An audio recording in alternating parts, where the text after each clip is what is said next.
Welcome to the Through a Therapist Eyes podcast. How you doing, big man? Hey, brother. Nice to have you back for another episode of Through a Therapist's Eyes. You are... Craig Graves. I am Chris Gazdick.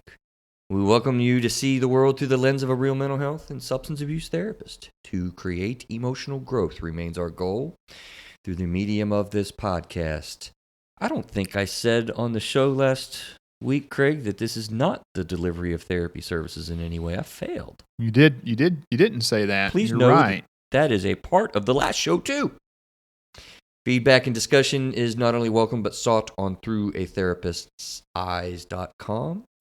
The human emotional experience. Let's all of us here on this episode figure this thing out together. We've got a fun one, I think, a really interesting one, and a very important one that we're going to talk about. We pulled an audible. We're going to do it just a deeper dive on the one topic rather than our intentional purpose was to combine two things, sort of a current event show. But instead, we deemed it better to really spend more time on the one topic that we have today.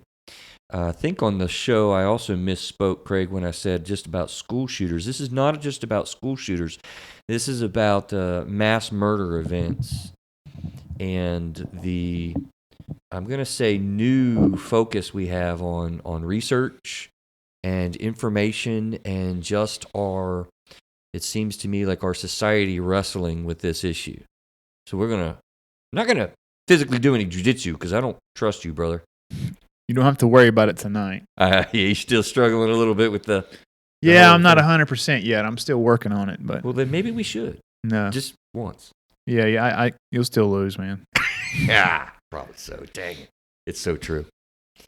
Mass shooters is something that is in the news, on our minds, in our hearts. Some would say fear-mongering. Others would say proliferating. I think that I've made the point somewhat convincing at some point ago in some shows that it's not exactly new by any measure. People tend to forget history. And I think that we need to be mindful about that and maybe even think of it in a framework of human emotional experience, right? Yeah. This has been going on for a long time in a lot of ways. I believe that. The proliferation, and certainly with guns and things, is a little bit different that society's ever really experienced. Bombs as well, and things of that nature that are definitely more dramatic and bigger scale events. But the good old human behavior don't change that much, guys. I mean, I really feel like... shoot, right back from, what are their guys' names? Cain and Abel. From the first days, there's been this crazy thing in human psyche and psychology that drives us to act out in really damaging ways. And I want to put this in that kind of a context because I think that's kind of really where it belongs. Does that make sense? Yeah. I think so. So we're going to frame our discussion for sure around this article that our good friend David shared with me. And I looked at it and I was like, oh my gosh, man, this needs to be a show. And we kind of pushed it up in scheduling because, of all the recent events. And so we're going to kind of comb through it a little bit. It'll be on the show notes, and I've got another article that I kind of had some thoughts, and we'll get into that I wanted to sort of back check a little bit and be thoughtful. So by no means do I think that either you or I are really an expert on mass murderers. I think some of what you'll hear is opinion, I would imagine. But I want to frame it around a good friend's suggestion or his thoughts we were talking about. You know who you are, Adrian. Who, what, why, where, when, and I think really importantly, how, right? So let's be mindful of who we're talking about. When is this stuff going on? Why is this stuff going on? And really kind of one of the things I thought was cool about this article is the how. How meaning, how do we prevent this stuff, man? So, but for starters, I want to maybe make a point out an interesting thing, right? Craig, how do you feel about government and studies? I've heard you kind of talk about before that you got to be careful and ask questions and be thoughtful about what you're reading and how research can go and statistics and stuff, right? You got to be really careful. I mean, if you don't believe that there's two sides to the story, then just turn on CNN. Oh my. And watch about 10 minutes of the impeachment coverage. Oh. And then flip over to Fox and watch 10 minutes of the impeachment coverages. And it's two completely different stories. Completely. So you really have to dig into yourself to inform your own opinions to really try to figure out what's going on, man, because I'm worried about our country when it comes to stuff like that. I am too. I read articles and, I used to not watch the news at all.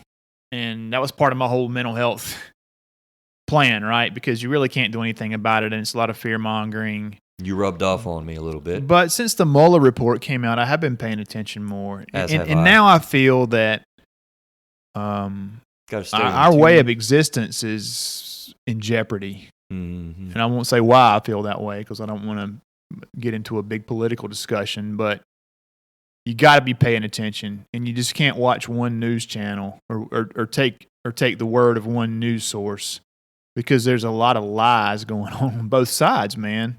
Well, let me deepen your concerns, Craig, because one of the things I want to hit from the get-go out here is how you need to think about research for all of the public out there and professionals just the same. You've made me a podcast listener, Craig, and so I'm listening to a podcast, The Daily, and say what you want about the New York Times. But I like it because it really covers other things. I mean, it's just not the political stuff. That's what you think of as news anymore. And they ran a story just 2 days ago, I think, or maybe yesterday, where they were documenting the educational system in our country. And it disturbed me deeply, and I'll tell you why, which increases the concerns that you just expressed. Yeah, perhaps the New York Times is reporting educational news differently. No. But I wouldn't believe a damn thing they say about politics. Well, yeah. I really wouldn't. That's one of the things I like about the show, though, is because it's totally not just politics. They're covering the news and just different things going on, is what my point was. And what they said, they talked about the educational system, and they were really kind of examining that and whatnot, and how we've kind of done a big switch to the testing, all of the testing stuff. Kind of started with Bush, and Obama really kind of pushed a lot of this as well. And both sides of the political stream have really kind of, for the last 20 years, Craig, created testing as the main issue. And they've dumped millions of dollars, billions of dollars into that, and they've not improved our rankings and whatnot around the world. Right, yeah, and that's a problem. My kids are getting taught how to take a test, they're not getting an education. Craig, you and I grew up where they didn't have that crap. Oh, yeah. We just didn't have that crap. We just went to school and we learned. Right. Well, one particular point that they pointed out that really disturbed me is that in the world rankings and sort of the studies upon studies that they do to do whatever they do with the rankings, there was one particular test that they were kind of using. I don't know how they scaled it and whatever, but they looked at American children now, and they gave an example of one of the questions where the subjects were given 2 articles to read. One was a research article, such and such, and the other was an article put out by a consumer product company. And they read this article, and I'm just paraphrasing now, but the question that they ask, and I'll ask you to answer this, Craig, was about milk products, and milk being health-oriented aspects of it. 2 articles they read, and the question was, milk is the best way to, the healthiest substance to ingest, something like that. Is that a fact, or is that an opinion? That's a lie. Well, it obviously then is not a fact. The disturbing reality is an entire generation of our people cannot distinguish between a fact and an opinion. They didn't differentiate that, and that disturbs me. Mm-hmm. Because in the day of social media, you hear some talking head or some person saying something, and if people, an entire generation of people that have been taught the way they've been taught, cannot distinguish between facts and opinions, my gosh, how influenceable will they become? Yeah, there's a lot of scary stuff going on, man. It's frightening to me. And I thought of my kids, man, and your kids, and I thought, man, so as we have this conversation tonight, we will venture into opinion, and we're going to try to differentiate with some facts and even call into question some facts and whatnot. But the main point of our show tonight is going to be discussion about mass shootings and whatnot. But just be aware of how research works. I think that's important when we're assessing and evaluating these types of topics and such. Shall we put our flippers on and dive? Yeah, man, let's do it. That was a cool expression, wasn't it? Yeah. Put our flippers on and dive. Hey, fun fact. Did you think of that one man. yourself? I did. It just came to me, man. It just came to me. I don't know. Half the audience is like, oh my God, that guy's completely corny. And it's true, guys. I am. I'm a cornball. But I'm a fun-loving cornball. Fun fact, I forgot, man. We haven't done one of those in a little while. I think we did your neck last time, sort of. I hope your injury gets better, man. Biking has always been fun for me. I really like bicycles. Or? Yeah, bicycles. Yeah, I like to ride. Matter of fact, I commented to you. Saw your bike in the garage. It's in the same shape as mine.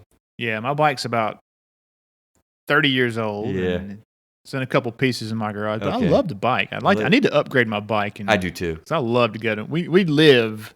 Oh yeah. In Cramerton, Gastonia, North Carolina, which is right outside of Charlotte, where we have the U.S. National Whitewater Center, and there's 45 miles of bike trails down there. The trails there are one of my favorite things to do that I haven't done in forever is to ride on those trails. We need to get on. I used to ride those trails. Oh, I did too. Oh, you did? I was riding down there before it was the Whitewater Center. Yeah, I was always used to be the Catawba Thread Trail. Yeah, because many years ago, people would talk about the lake back in there and everything, and I was kind of too scared to venture in because I usually had time issues and I didn't want to get lost in there. Yeah. Well, finally, because of the Whitewater Center, man, I found the trails they've been talking about for years. Yeah, it's cool because some of those old trails, I went down there. That's how I was hiking down there with a ruck when I hurt my back, and or when I pinched that nerve in my neck. And some of the trails I was walking on were those old original trails that I used to ride before the park was even there. I've hiked them as well, the Black Diamond Trail. Yeah, it's really beautiful down in there. So I'm a biker, guys. I like to get my bicycle out there. I need to get my mountain biking back together again,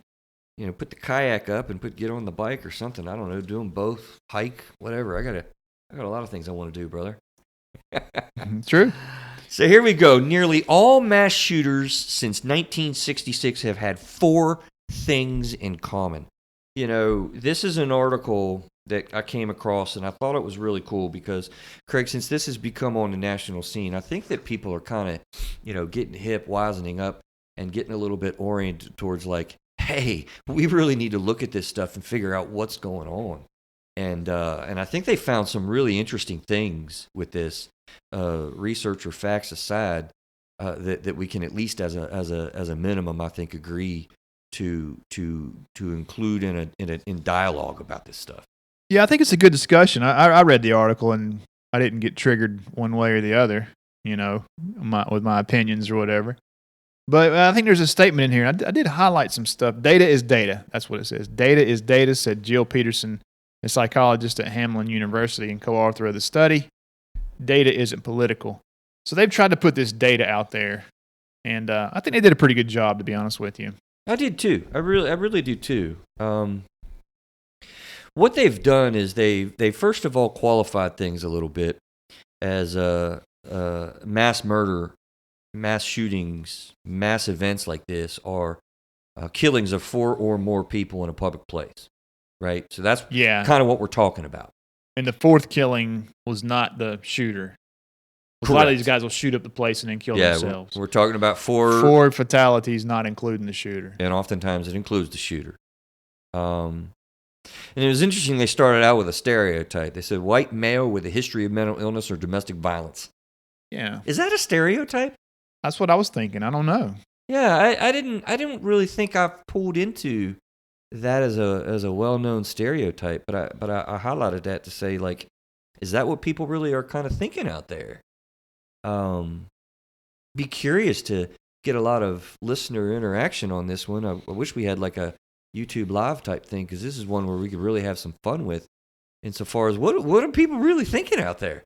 I did not hear that as a major stereotype. I'd always heard that the typical mass shooter was a white male. I don't recall hearing the history of mental illness or the domestic violence piece, but white males are typical mass shooters. What I've heard. Okay.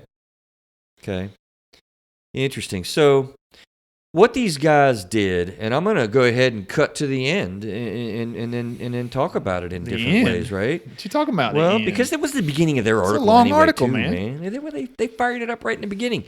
They looked at they thought they looked at, or they think they looked at 100% of the events since 1966. That's when they started to really look into it, and they made that distinction because in 1966 was the first one that was really kind of covered on TV, and I forget the guy's name. Does it say it? Yeah, at the University of Texas. It doesn't say the guy's name, but he was a former Marine, and he climbed a some kind of tower at the University of Texas, and he was sniping people from the tower. He killed 15 people. And like I said, it wasn't the first, or like Chris just said. In fact, we talked about this before on our show, and Chris brought in a document that dated these mass shootings. Or was it mass shootings or school shootings specifically? No, they were mass events. Okay, back into like the 1700s. So Right. This has been going on for A while. a long time, since the country's been in existence. But one thing, Chris, I noticed, and I want to get your thoughts on this, and this kind of, I think you were right, and I think I was right. Okay. So let me tell you why I was right, because I said these things are happening more and more often. I saw that. And it does say that here. It says mass shootings are becoming much more frequent and deadly. Of the 167 incidents the researchers logged in that 53-year period since 1966, 20% have occurred in the last 5 years, and half since the year 2000. So there's definitely been an uptick in what's going on, Chris.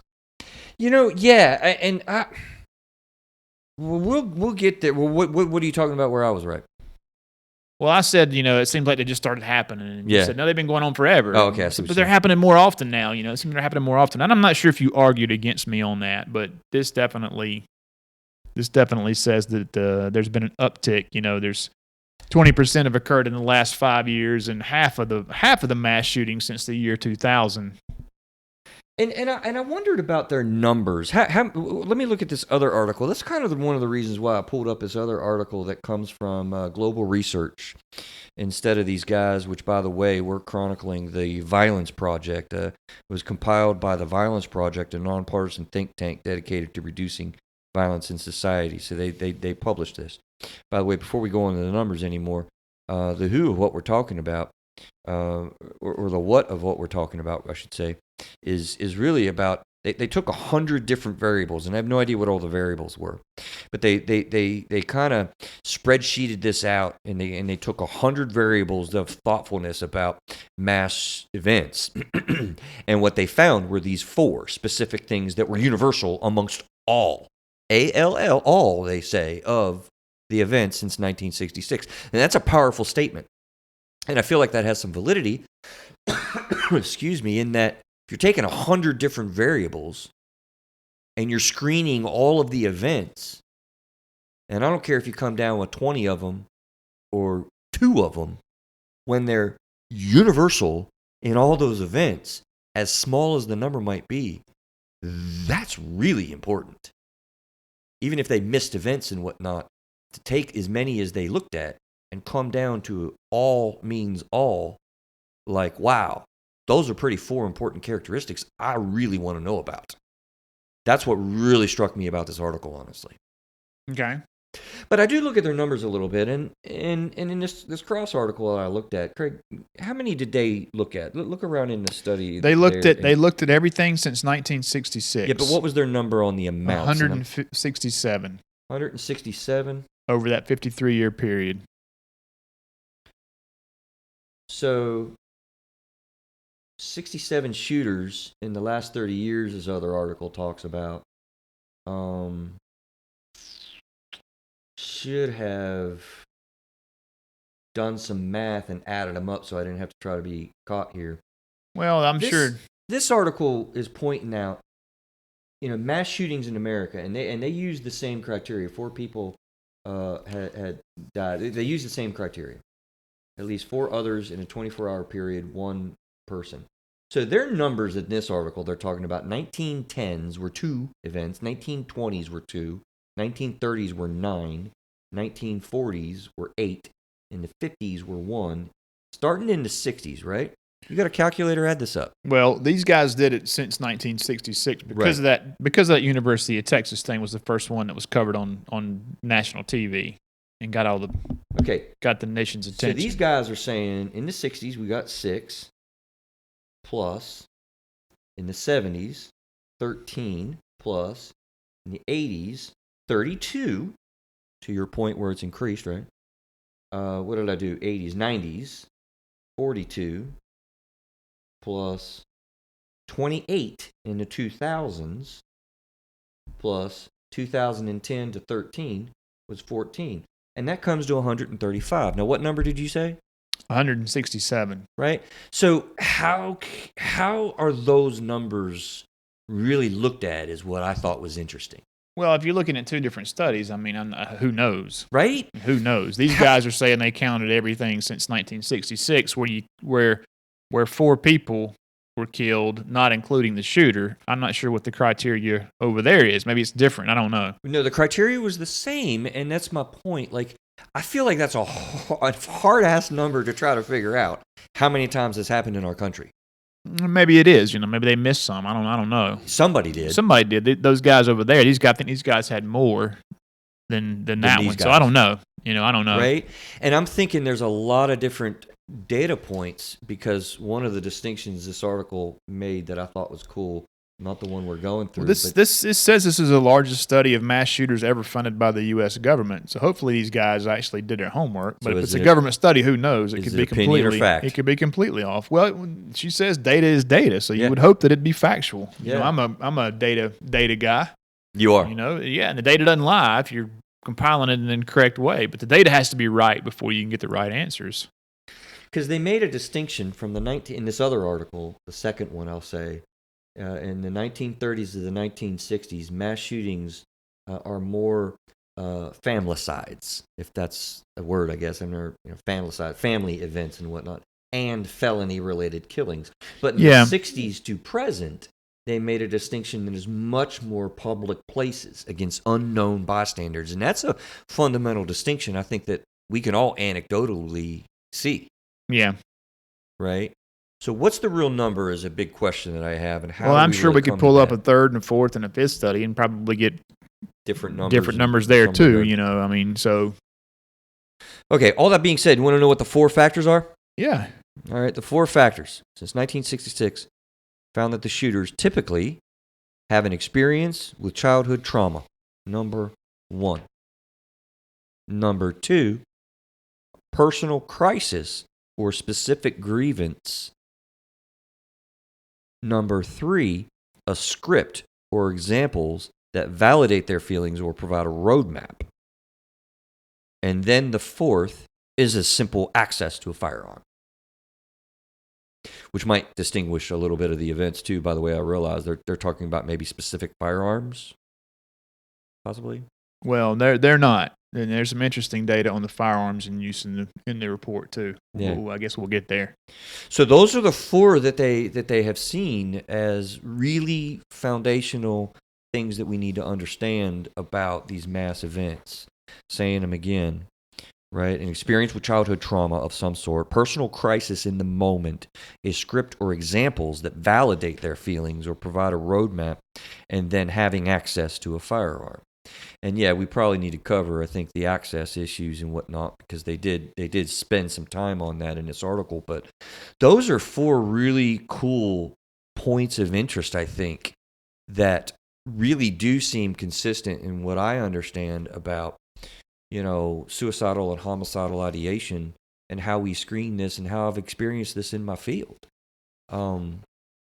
There's oftentimes definitely the biggest thing that screams to me in those 4 is an active state of crisis.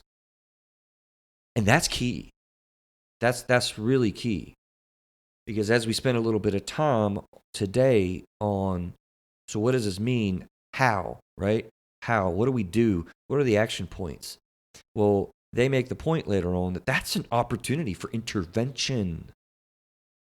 Identifying that there's a crisis state, and we do that. Like we have things in place right now today that can be utilized better. I've made that point with counselors in schools and stuff. Yeah. Yeah. That is such a broad thing, though. Crisis event? What those 4 things are so broad, and the number of actual mass shootings that happen are so low in the grand scheme of things, right? That you wouldn't be able to predict if somebody was going to do something. If they had, we talked about this on one of our other shows about when you blow the whistle on somebody, man. Yeah. I mean, it's not everybody who's had those 4 things happen to them. And in fact, a large majority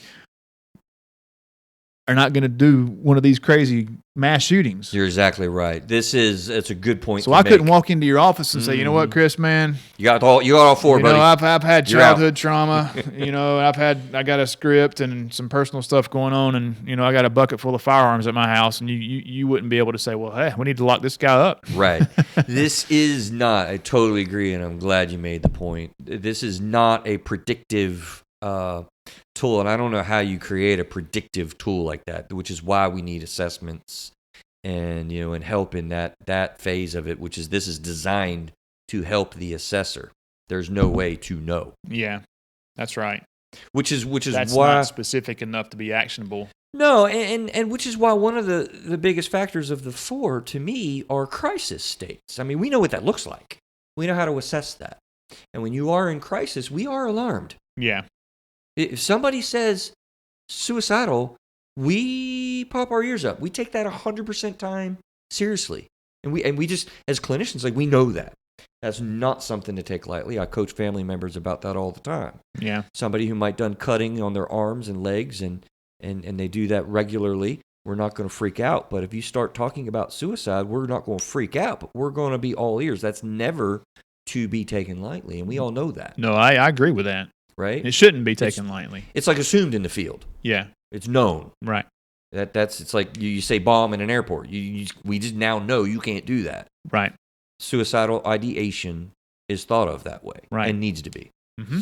So it's not surprised to me that all of the events were at a time when this person really was in a crisis of some sort and had a specific grievance. Well, I shouldn't say and, I should say or. But a personal crisis or specific grievance is a really big red flag to me. They did point out that this is an evidence-based approach, kind of as you were talking about, Craig, with the authors wanting to make sure that they understand this is data. It's data, and data doesn't really lie when it's factual. So we're not trying to push any political agenda or whatever along those lines. Where are we going? I don't know. I think you highlight. I see red burst marks all over your copy of the thing, and I got marks all over mine, man. I think there's some interesting points in here. Let me see. 28. Let's go. We got profiles that they highlighted. I thought was kind of interesting, and then the different sections that they kind of did seem to derive a little bit. Hate on the rise and mental health is a factor, but rarely the cause. And then they talked a little bit about guns. For sure, we want to cover those things.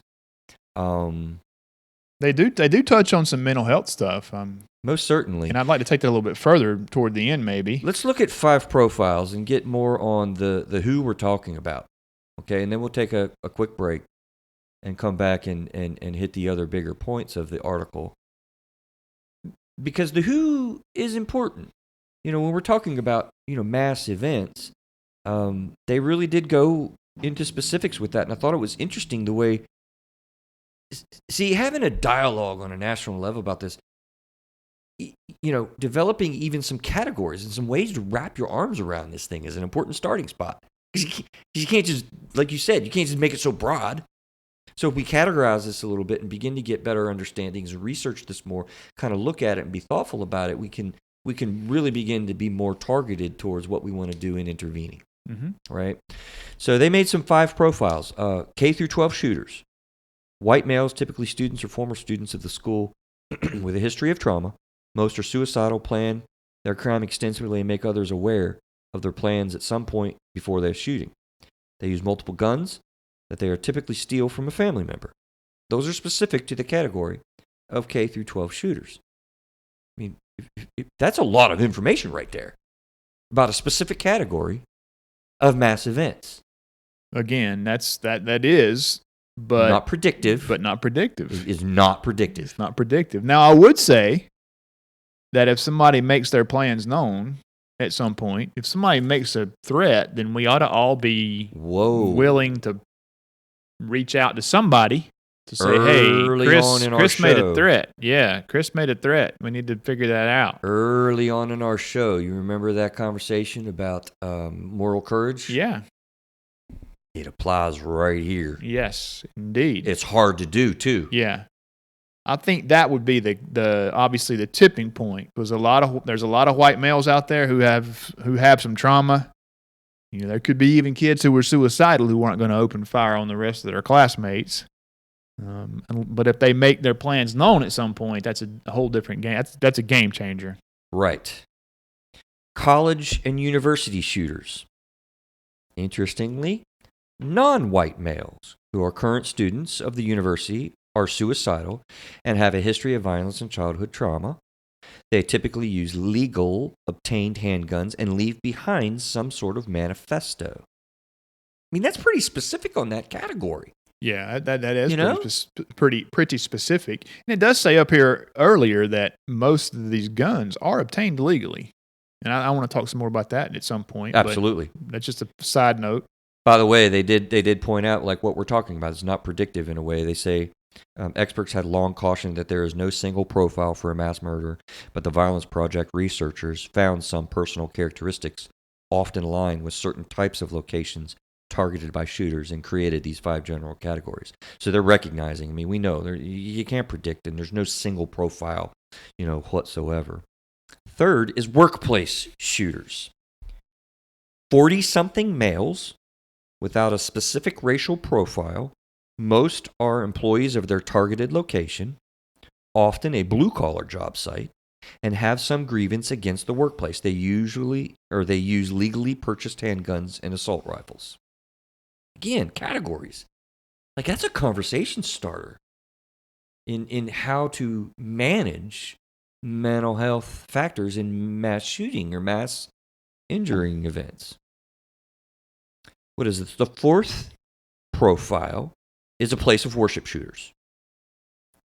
White males in their 40s, typically motivated by hate or domestic violence that spills out into public.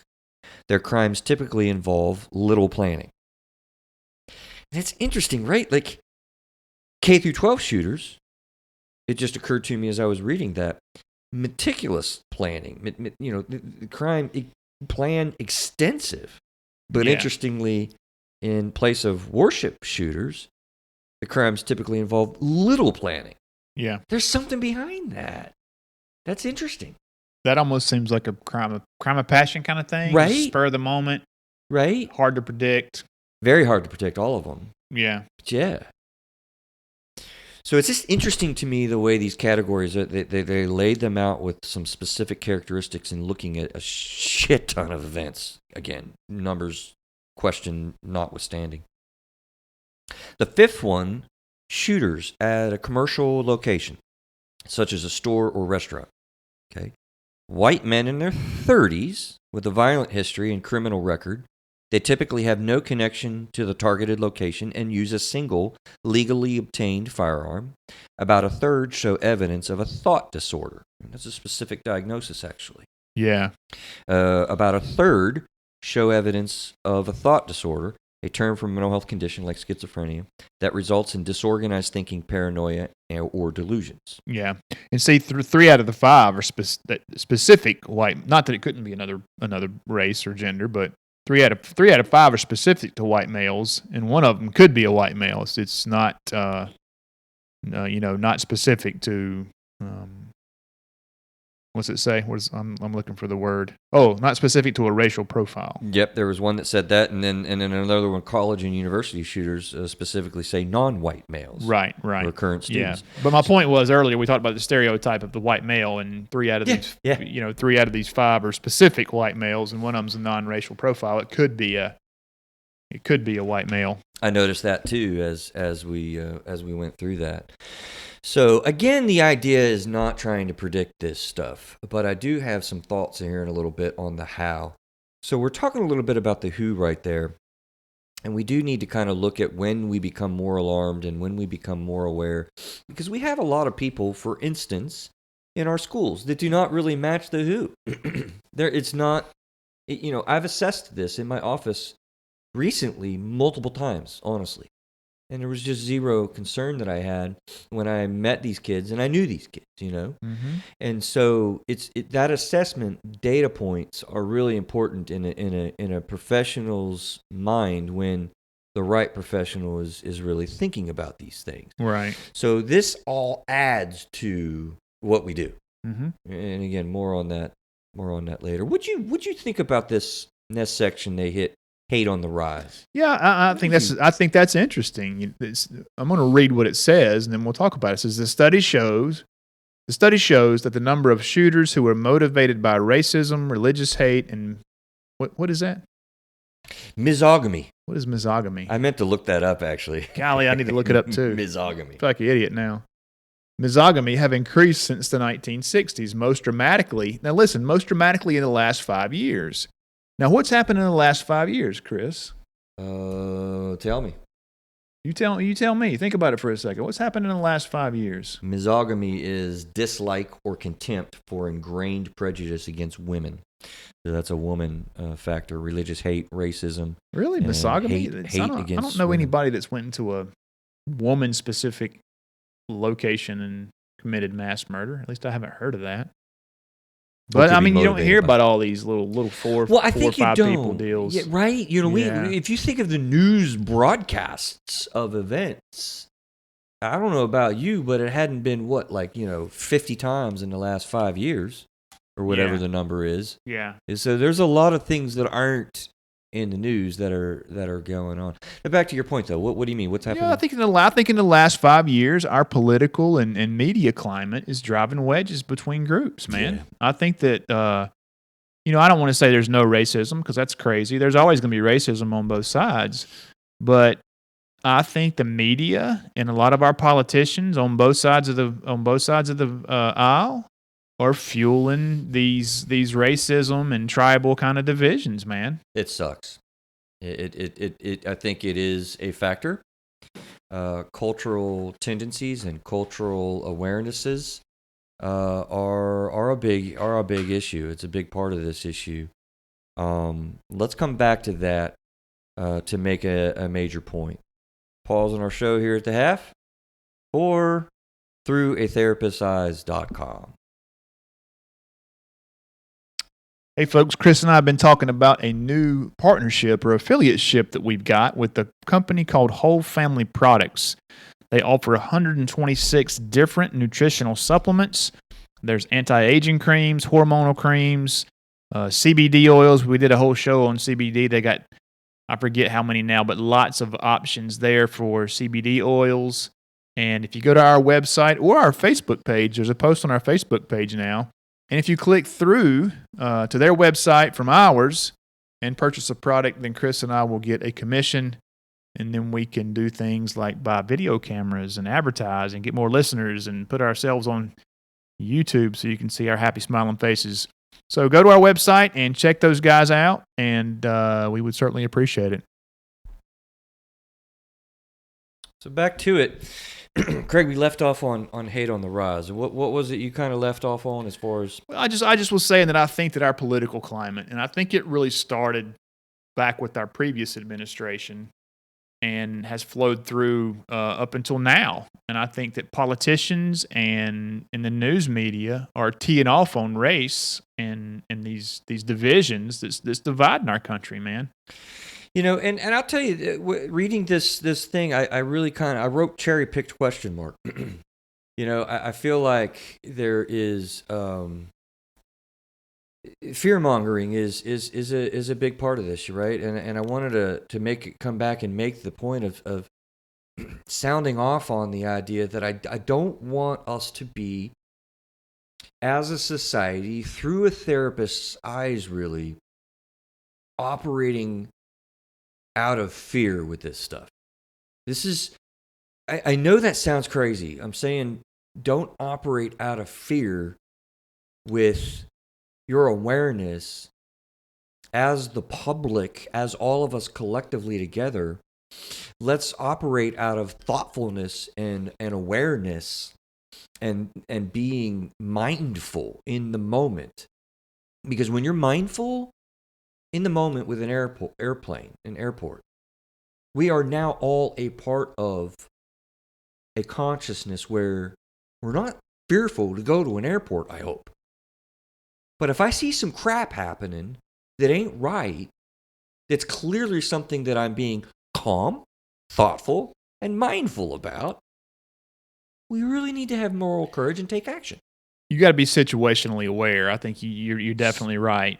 That's one of the keys to self-defense and those kind of things. Not situationally but not fearful. being fearful. No. But what I'm saying, man, is I think that, with all the talk of terrorism and racism and white supremacy and all these things that are going on in the media and the national news, man, it's just driving a wedge between groups. And I think a lot of that is because of the fear we feel.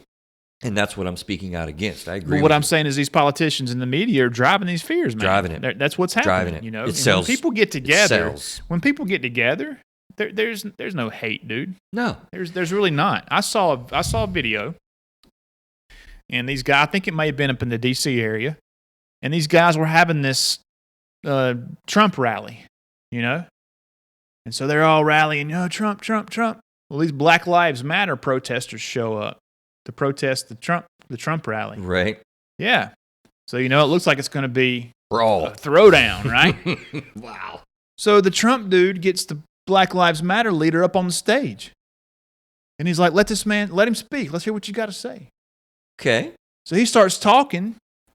They start agreeing on things, man. All right. And the next thing you know, all these people are mingling and hanging out. And it's, the Black Lives Matter dude is holding the leader of the rally's kid, and they're taking pictures and shaking hands. And I mean, it's just cool so. I that? think when people get together, face to face with one another, face to face, exactly, not electronically, exactly, and that's part of the problem too. I think people get behind their keyboards, and it's easy to fire off. We've talked about that, Yes. So, yes. But I think these news politicians, it's all driving this racism and hate that people have for each other, and I think it's a horrible thing, man. It really is. I'm thinking of Mr. Sean McGinnis, who was on our show very recently. Hi, Sean. He's a friend of the show.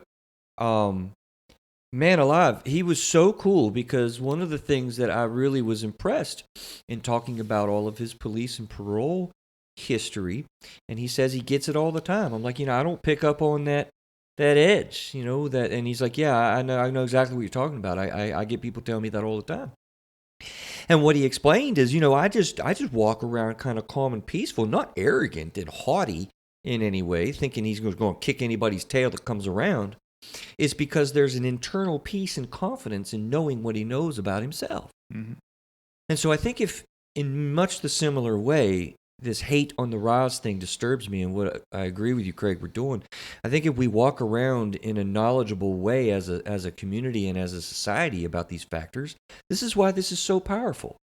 Yeah, I think you're right. The why, if you will. Let's dig down in the article a little bit. It says between 1966 and 2000, there were 75 mass shootings. Of those, 9% were motivated by racism, 1% by religious hatred, and 7% by misogamy. Am I saying it right? Misogamy, I believe so. Of the 32 mass shootings that have occurred in the U.S. since January 15, 18% were motivated by racism. Now, that's up from 9%. It's a lot. 15% up from 7%. Oh, No. It went from 1% to 15% by religious hatred. Yeah. And 21% by misogamy, which was women. 7%. So it tripled Yeah. in that time frame. Yeah, and that's a small time frame. It is. It is. It's a small time frame differential. It really is. It speaks to, like we're saying, I think a proliferation of our society's experience with technology. And honestly, Craig, look at what ISIS has been able to do on a world stage and a world level with the technology boon that they've executed. What a strategy, Yeah. But scary that you can reach that many people and radicalize people in a dramatic On YouTube. short. Yeah. Yeah. It's mind-boggling. It really is, and the world has never dealt with this before. I mean, the psychology of all that It's mind-boggling. is really amazing. Ooh, the next topic's an interesting one. Mental health factor, but rarely the cause. Mm-hmm. Yeah. 2/3 of mass shooters in the database had a documented history of mental health problems. I'd like to know what that means, if that's a diagnostic. That was exactly what I was going to say. Yeah. What does that mean? Because it says, while this seems high, researchers point out that roughly 50% of Americans have experienced some kind of mental health problem at some point in their I lives. feel mental most days. What does that mean, right? Yeah. 50%. And then up here, they specifically say a documented history of mental health issues. Which leads So me to think diagnostic. Deeper, deeper. Yeah. That's right. Yeah, but I think that factors in with, like I said, I mean, we can't let. I think I even sounded off and I got political with taking Trump's tweet to task at one point on our shows. Man, he really crashed on mental health and kind of seemed to intimate that mental health is the problem. Well, I think that was a concern of mine. I kind of think that two-thirds. That's a lot. Yeah. Okay, 2/3 of the mass shooters in the database had a documented history of mental health problems. So that's more than half, right? That's a lot.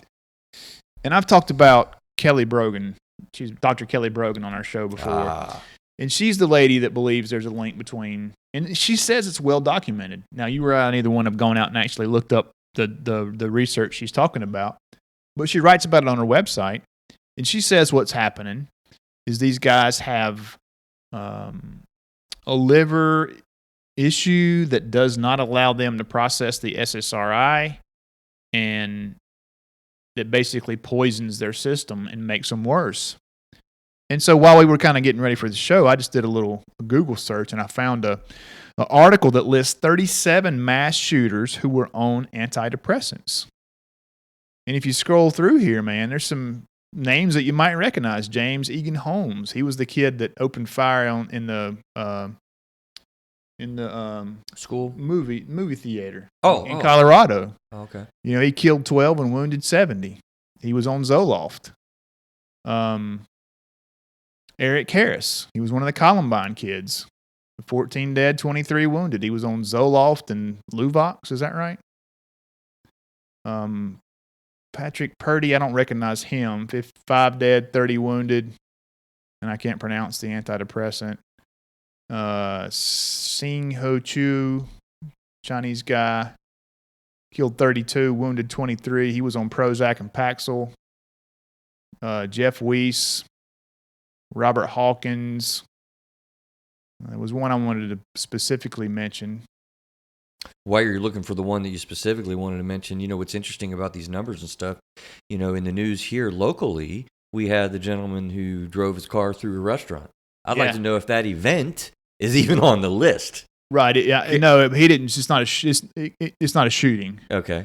He drove his car through the. And again, mass events. I mean, but here's Dylan Roof. Dylan Roof, that kid that went into the African American church in Charleston and killed 9 people, was on antidepressants. It doesn't say which one he was on, but I mean, it's some of the names on here, man, you would recognize. 32 people, 32 mass shooters who were documented being on antidepressants at the time of the shooting, And we need to do a liver profile to see if they had the liver enzyme that she might be talking about and whatnot. But I think it's also clear to say that the mental health factor there. There are a lot of people on SSRIs, and I definitely don't. Well, and she does say specifically that it's not everybody, and I believe she said that there's a condition that can even be tested for. Yeah, I remember you said that. I'm gonna reach out to her, see if she'll come on our show and give us more information on I this think topic. That'd be fantastic, because I don't want people to be also again fearful of what I believe. In my office, I've seen that medications can be an effective tool to help manage mental health. We know that. We just talked about exercise. We just talked about exercise being a solution. Yeah, but if I think if people know that there's potential here, let's say that your son or daughter or your husband or wife is on an antidepressant and they start showing some symptoms, that maybe that's what's going on. Again, awareness. Right. We start medications, we go on low doses, and we're monitoring that. Hopefully they're in a therapy. I should say the prescribers. I am not a prescriber, so everyone knows. But hopefully the person, the client, is in a therapy experience as well, and so they're engaged in the mental health professional, both prescribing and therapy world, so that we're monitoring all that, because we don't want somebody just willy-nilly taking these things and not being, cared for, particularly such as in just a family doctor's office where they prescribe these things and they don't see you for 6 months. Yeah, that's not good right practice. Exactly. In our field, we know you come back in a couple of weeks. Yeah. Or, and a lot of these dangerous or medications of concern, like Adderall and whatnot, we won't give you any more than a month's supply. Here's an interesting point that I want to point out. So I Googled, when did SSRIs come on the scene? And so SSRIs came on the scene in 1987. And then if you remember, there's no science behind this, but I'm just going to say it. These uptick in shootings in the year 2000, right? So, Your correlation? Maybe not. I don't know, but it's an interesting fact or interesting point. Fact checkers, hopefully we're going a little bit all over with this article as we follow it through, but we say we're going to come back to it by the end of the show, and I hope we did, and hope we didn't miss anything. But we're just kind of flowing here. We're just flowing. How about we move to how they got their guns? Well, let's just say seeking fame. Just spend 2 minutes on that. I think that's a lot of. It says here, in the first 15 years of the 21st century, some 3% of perpetrators were motivated by the desire to go down in history as a mass shooter. That's what I want to be remembered for, right? Jesus, man. Between 2015 and 2019, that number jumped to 12%. But you know what, man? If something happens, the media blows it up and runs with it. There's a lot of people who say that they need to quit doing that. Absolutely. Yeah. The fame piece. Don't publicize it. Yeah. It's kind of like football in the NFL, man. If a fight's going on the field, you hear the announcers, there's something going on the 20-yard line. Where's the camera? They're in the stands or something, Yeah. Because that's a powerful piece of social media and our psychological understanding of how media impacts us. Right. The visual image is a powerful thing. Yeah. Want to get to the how for sure, because I got some thoughts on that. Yeah, let's do it. How they got their guns. Nearly half of the mass shooters in the database purchased their gun legally. They've been screened. They've been checked out. Well, I want to know what what legally means. Well, they've gone through the legal process to. Because when we talk about when politicians talk about gun control, they keep saying, "Oh, we need to close the gun show loop because people can go to gun shows and buy guns without getting a background check." But dude, I don't know of any one of these events where that was the source of the person's weapon. Yeah. Well, they say 13% obtained their gun via theft, which includes borrowing from family or friend members. Yeah, but my point there is the gun control legislation that politicians talk about implementing wouldn't really prevent any of these mass shootings from happening. So it could be argued, yeah. What do you mean it could be argued? Nobody's buying guns at gun shows and then going and shooting up a bunch of public places. But that's the big thing. Oh, we need to close the gun hole. We need to close the gun show loop. Why? That's not the problem. Yeah, I don't know. People would say that just the access and availability and the sheer, the sheer impulse that you have when you have guns around and you have an impulse. There's concerns there for sure. Some would say again, you're in a crisis state, so if you have less access when you're in that crisis state, you're more profound. You're right. People aren't thoughtfully saying, "I need to get this. I need to have this, and let me go figure out how to get it." Oh, I got a gun show down the street. Let me go run down to the gun show and get it. That's my point. It's much more impulsive. And people might argue, well, taking the AR-15 would, if we took everybody's AR-15, that would stop mass shootings. Well, right over here it says handguns were by far the most common firearm used in mass shootings. Yeah, and probably were more available. Used 3 times the rate of shotguns, rifles, and assault rifles. Yeah. Yeah, that's true. So taking people's assault rifles is going to... people won't be able to use assault rifles anymore. So they say assault rifles were banned in '94 during the Clinton administration, but the federal ban expired a decade later, and gun manufacturers pounced on the opportunity to remarket military-style firearms to civilians. So again, that was, a decade later to 2004. They remarketed it, right? Yeah. And it does say there's been an uptick in assault rifle usage in the past 5 years. I will say that. But, all these gun control measures that politicians talk about, I don't think would help the issue at all. So what would help? How here? How do we manage this? How, without fear, in a state of mindfulness, do we want to, what do we want to do as a society? How do we frame this? Again, we're identifying 4 major factors, right? Have an experience with childhood trauma, a personal crisis or specific grievance, and a script or example that validate their feelings and provide a roadmap. And then the 4th is the access to a firearm. That is a factor.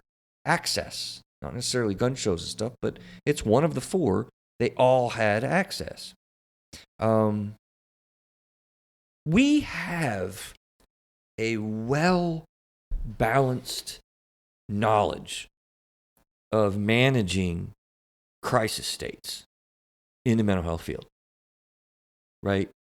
I'm not going to play like a turf thing, but I'm going to suggest that when somebody's in crisis and they have, even one of these 4 things that we're mentioning here, childhood trauma needs to be treated. We don't just let that linger throughout somebody's life. We do this, Craig. Do you know who does this? Mental health and substance abuse professionals. Police officers do not do this. Judges do not do this. Principals in schools do not do this.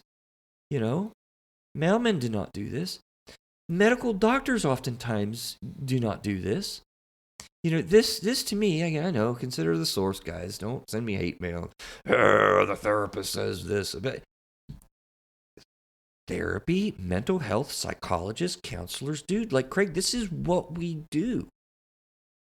And I think every clinician has come across the situations where, we're not predicting anything, but we're managing crisis situations. And I think that we really need to integrate that such that in last week, Dr. Morrison was talking about how, we're seeing already integral parts of general medical practice having counselors in the therapy offices, in the doctor's offices. That's happening across the country. And vice versa, simple and pure medical people going into the mental health centers and operating. The intricate connections between the two need to be highlighted. And I'm excited to live in a day and age where, mental health and substance abuse, always the redheaded stepchild of the healthcare industry, is really changing. Like, it's so cool because we can really help. We can really help in the assessments when something gets flagged and something gets identified. We don't have to freak out.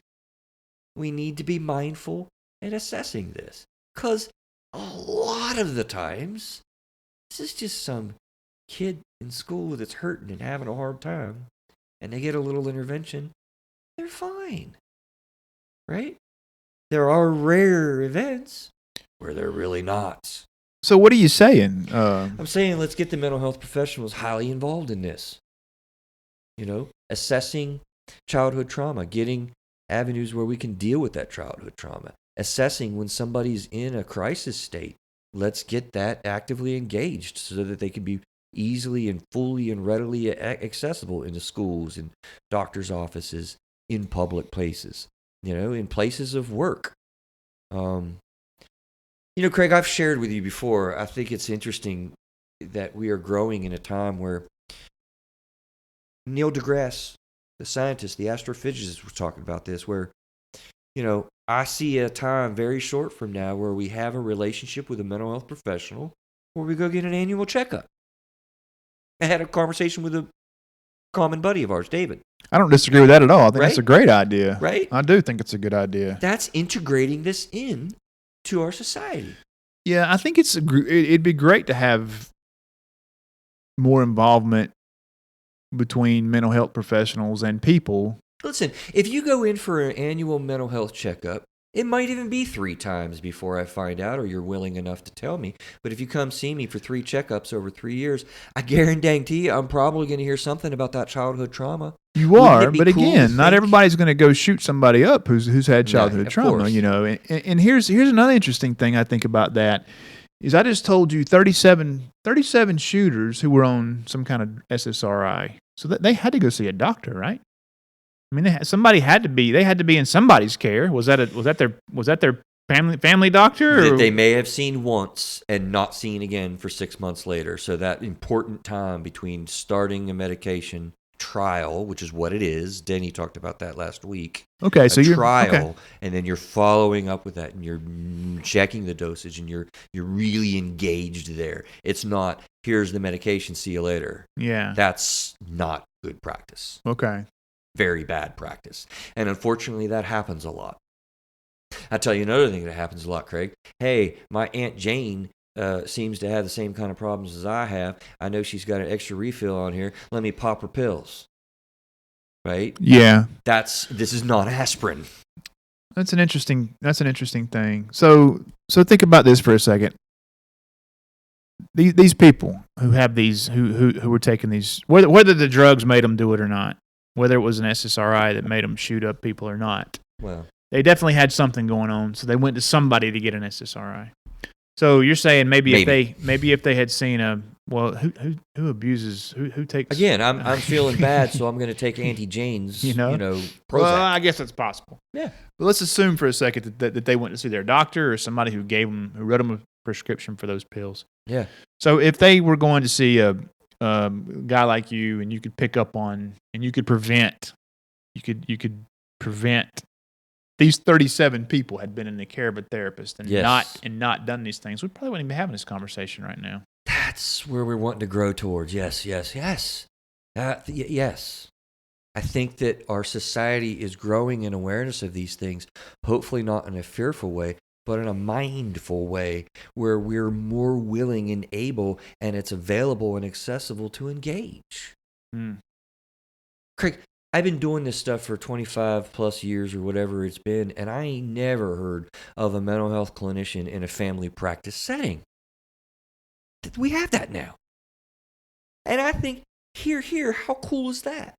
Right? The more that we're engaged, because again, as I was saying before you cut into that, and I'll come back to it, I mean, if you have childhood trauma and I develop a little bit of a relationship with you, just like the relationship I have with my medical doctor, I'm more likely to hear about that childhood trauma. Maybe when you're 25 instead of when you're 45. And it's been brooding in your system emotionally all that time, because we know that's what happens. Or if you're in a combat, or if you're a police officer or a first responder, or, any number of things, we're going to kind of just, let's keep a mental health check. There ain't nothing wrong with it. There ain't nothing weird about it. How's life this year? How's things going for you in the world of stress?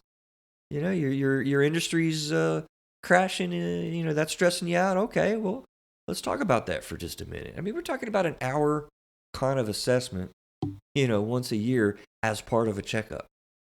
I think that we're moving in that direction, and I think it's a fantastic So did you say that, like, family doctors now have therapists on hand? Yes, sir. Huh. Go talk to Jane. She's 3 doors down.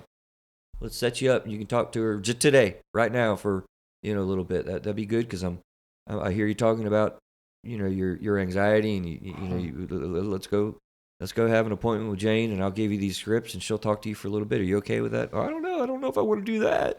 Well, let me just go get Jane. Doctor walks down the hallway, grabs Jane. Hey, Jane, you want to come here for a second? Sure.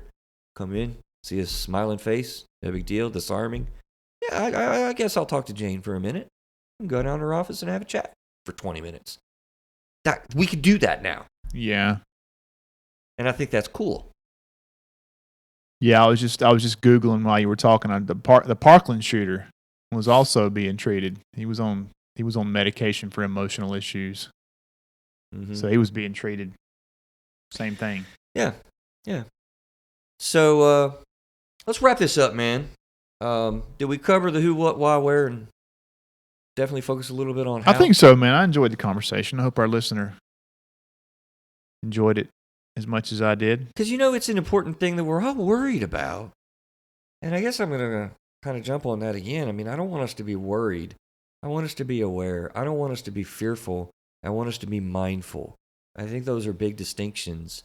And I think that we are growing as our acceptance and awareness of mental health is part of the premise of this whole daggone program, right? Yeah. Blowing up stereotypes and myths and helping people kind of gain some insight and understanding about something that I think people are still very much like, ooh,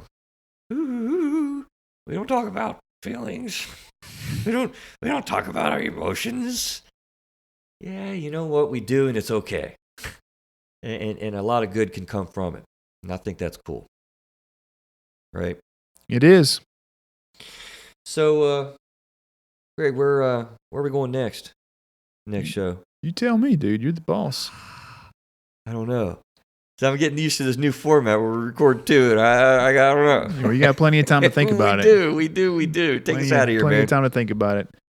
ThroughATherapistEyes.com is our website where you'll find a page for every show. You can stream right on the website, or you can find us on just about any podcast platform these days. Don't forget to subscribe to the show if you get on there as a first-time listener. Subscribe and leave a review. Yeah, leave a review for us if you're enjoying the content. You can also find us on YouTube. We have a Facebook and Instagram that you can link to from our website. We also have an email newsletter. And tell your friends, man. If you're listening to the show and enjoying it, we want to get the word out about mental health and mental health issues. And there's no advertising better than word of mouth. Hit so the share button. Tell your friends. That's right. Button. Share us out.